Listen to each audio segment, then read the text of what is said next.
Magandang umaga, Bagong Pilipinas. Narito ang Police News Express sa oras na ito.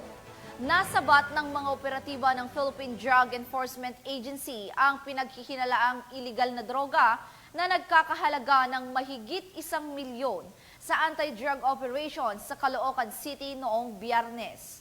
2 hinihinalang miyembro ng isang drug ring ang naaresto sa isang operasyon sa Tabon Road sa Barangay 185.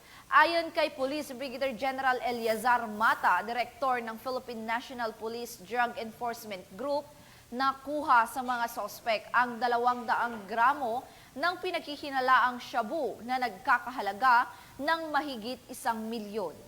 Naaresto ang isang babae na 38 anyos at isang 17 anyos na lalaki matapos makipagkita sa mga pulis na nagpanggap bilang mga poster buyer.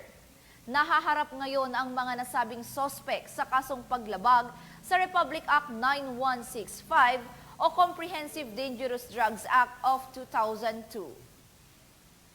Para sa iba pang napapanahong balitang pampulisya, laging tumutok sa Police News Network, alagad ng batas, tagataguyod ng Balitang Pulis.